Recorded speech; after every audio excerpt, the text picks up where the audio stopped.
Good. Yeah. Letting go the lines, particularly after 6 months of harbour life, is always an exciting moment, filled with emotions and uncertainties. No matter how good our planning and preparation is, it is the moment when everything comes together. Are we ready to leave? Is Polaris ready? Have we thought about everything? About what potentially could go wrong? Have we missed something? There are concerns and even fears in our heads, but that's where they are, in our heads.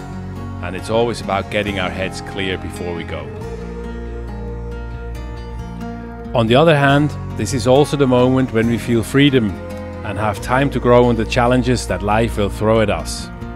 And of course, there are moments when we are outside of our comfort zone. There are times when we strongly miss our beloved family and dear friends. They play a big role in our lives, and seeing each other via video link for most of the time helps us keeping in touch and being close. We all must find our own path to happiness and fulfillment, and letting go is a big part of ours.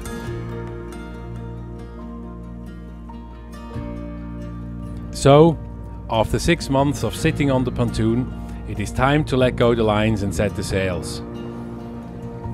Let us take you on the adventures of our new sailing season. The plan is to sail further north than Polaris has ever been, across the mighty North Atlantic Ocean, to the Faroe Islands, to Shetland, the Orkney Islands and back.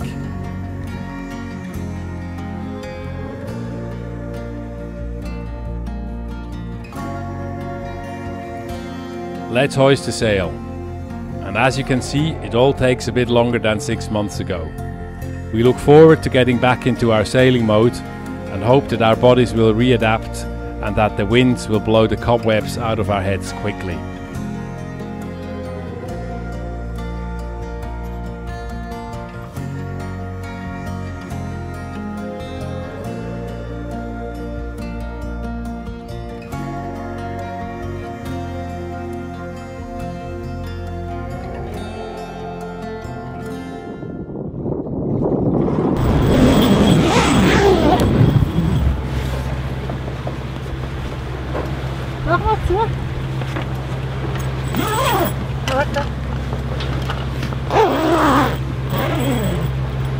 Here we are in our new cockpit.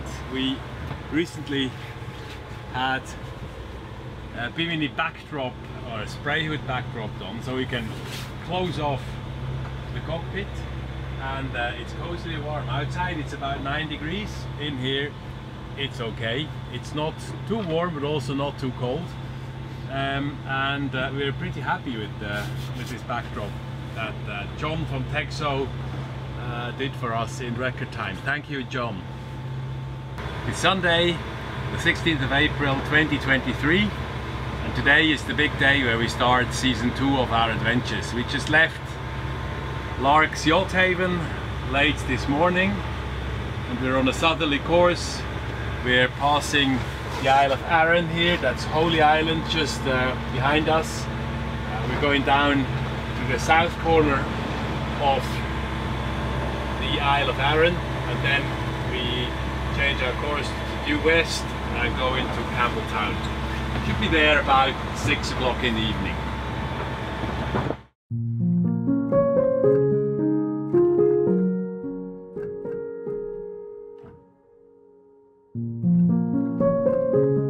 The first leg sailing to Campbeltown wasn't a very pleasant experience, but we knew that from the forecast. The sea was confused, the waves came from all sides, and we had some rain and showers under a grey sky.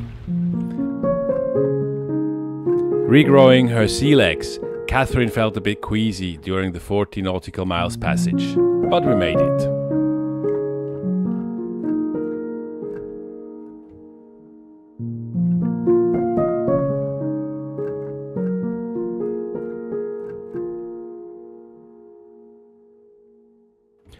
The lighthouse on Davaar Island marks the south of the entrance of Campbeltown Bay.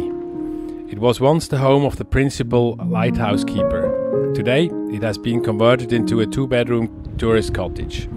But more about Davaar Island later. This is the first time officially we do an anchorage with our marriage savers here. We bought them off the Crinnet Canal because we thought it's easier to talk than to shout or make finger signs, hand signs. So it's easier and it works quite well. Good.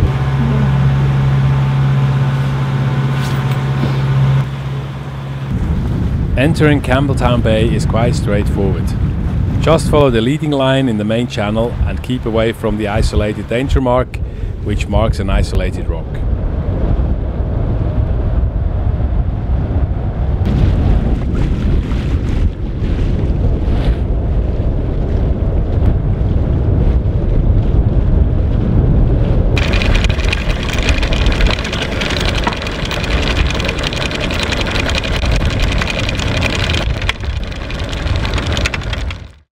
We anchor in front of the small craft moorings in the south of Campbeltown Bay in 12 meters of water, and we set 60 meters of chain, which is our standard 5-to-1 scope we try to let out whenever we can. On comes the anchor snubber, the anchor ball is up, and we are ready for a well-deserved rest.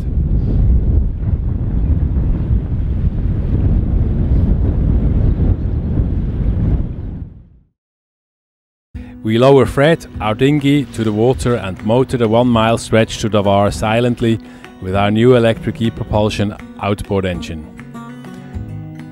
On our way we see lots of shags, diving and flying away. We even spot an elusive otter in the distance. We do not want to disturb the fellow, and our camera lens is not powerful enough to catch it properly. A grey seal also takes a curious look at us. We tie Fred to an old slipway and start our hike close to the lighthouse. The lighthouse was designed by David and Thomas Stevenson from the famous lighthouse designer dynasty. It was built in 1854. Its character is 2 flashes every 10 seconds and its range is 15 nautical miles. Strictly speaking, Davaar Island is only an island at high tide.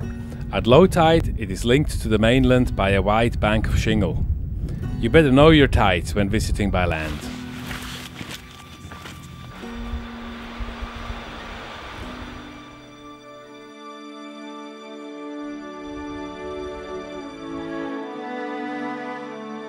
The island is famous for its 7 caves, and we are curious to explore them. In particular, we are looking for the cave called Crucifixion Cave. The going is rocky and involves some scrambling, and we need to keep an eye on the tide. But we are early and have enough time to explore before the flood comes in again and closes these beaches off. We almost give up in our attempt to find the Crucifixion Cave, and when we finally find it, we nearly miss the life-size painting of the crucifixion scene. The painting is a secret work of a local teacher named Archibald McKinnon, who had a dream in 1887 in which he was prompted to paint the scene. The dream also instructed him where to paint the scene. The result is simply stunning.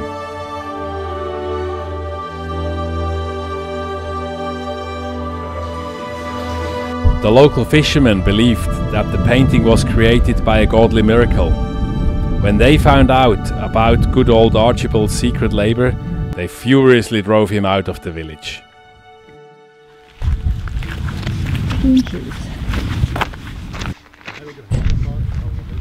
It's another rescue action for poor Fred. He's got himself in a pretty scary situation.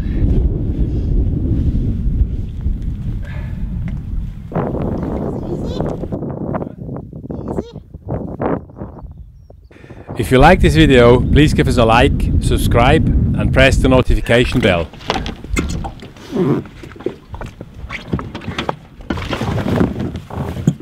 Join us next time for the continuation of our adventure around the notorious Mall of Kintyre to Port Ellen on the island of Islay.